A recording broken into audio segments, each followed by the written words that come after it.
तो आज इनका सब छुट्टी गिरी है, जो 5 बजे का ड्यूटी है सब भूल जाते आज ही। और हम भी जिद्दी आदमी हैं, अनिश्चितकालीन बैठेंगे तो बैठेंगे, और जब तक डीएम साहब अब नहीं आएंगे हम लोग नहीं उठेंगे।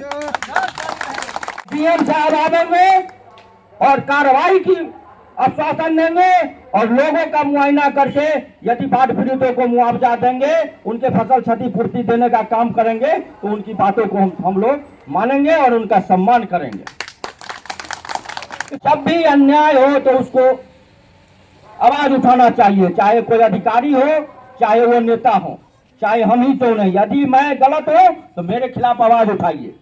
सामाजिक कार्यकर्ता से समस्तीपुर लोकसभा के पूर्व जिला सांसद प्रतिनिधि रविंद्रनाथ सिंह उर्फ चिंटू सिंह एक बार फिर सुर्खियों में है। इस बार बाढ़ पीड़ितों को मुआवजा व फसल क्षति देने को लेकर मंगलवार को चिंटू सिंह के नेतृत्व में सैकड़ों लोग हायाघाट प्रखंड मुख्यालय पर अनिश्चितकालीन धरना पर बैठ गए। धरना पर बैठे लोगों की मांग था कि हायाघाट प्रखंड के अंतर्गत शिरनिया, घरारी, सराय हमीद, नया टोला और अकड़ाहा गांव में बाढ़ पीड़ितों को मुआवजा व फसल क्षति देने की मांग की गई। जानकारी के अनुसार बताया गया कि इस बाबत पूर्व में दरभंगा जिलाधिकारी से समाज सेवी चिंटू सिंह की बातचीत भी हुई थी, जिसमें जिलाधिकारी से आश्वासन मिला था कि अंचलाधिकारी को कह देते हैं जल्द ही बाढ़ पीड़ितों को ध्यान में रखते हुए मुआवजा दिलवाने का प्रयास कर रहे हैं। लेकिन धरने पर बैठे लोगों का आरोप है कि हायाघाट सीओ की निष्क्रियता की वजह से किसी प्रकार की सूची जिला को नहीं भेजी गई, जिस पर बाध्य होकर रविंद्रनाथ सिंह और चिंटू सिंह के नेतृत्व में आज सैकड़ों लोग धरना पर बैठ गए।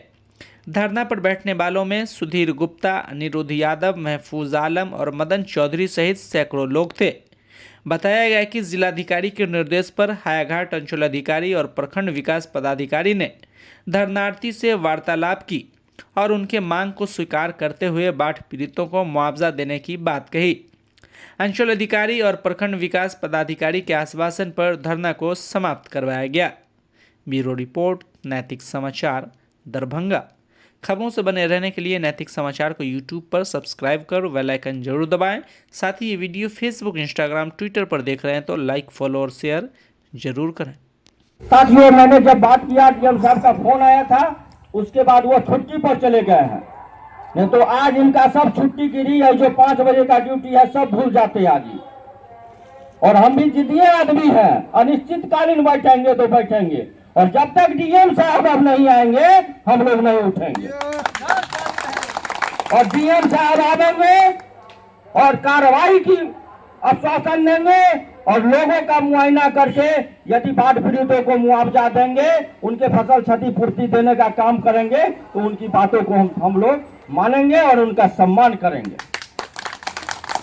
इसलिए साथियों, जब भी अन्याय हो तो उसको आवाज उठाना चाहिए, चाहे कोई अधिकारी हो, चाहे वो नेता हो, चाहे हम ही क्यों नहीं। यदि मैं गलत हूं तो मेरे खिलाफ आवाज उठाइए, और जब तक आवाज नहीं उठाइएगा तो लोगों को अधिकार नहीं मिलेगा, न्याय नहीं मिलेगा। और न्याय तभी मिलेगा जब आप अपनी आवाज को बुलंद कीजिएगा। जब हम लोग आज बाध्य होकर क्यों बैठे हैं धरना पर, उन्होंने जिलाधिकारी की बात की अवहेलना की।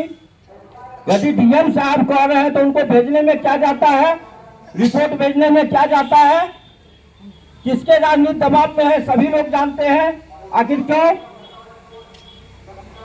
और आगे मैं अभी बता देता हूं, डीएम साहब आते हैं, उसके बाद जो होगा सो होगा ही, और मुआवजा तो देना ही पड़ेगा।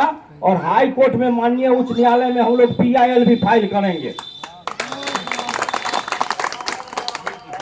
क्योंकि इस भ्रष्ट सिस्टम के खिलाफ, इस सत्ता के संरक्षण के खिलाफ जो अधिकारी उनके चमचागिरी में रहते हैं कि विधायक जी बचा लेंगे हमको, तो यहाँ मुख्यमंत्री नहीं बचते हैं, उनको भी जेल जाना पड़ता है, मंत्री को जेल जाना पड़ता है। तो विधायक और क्या कौन काम आपको देगा भाई? कोई नहीं बचाएगा। जब जिस दिन गर्दन फंसेगा उस दिन पूछिएगा संजीव हंस जी से।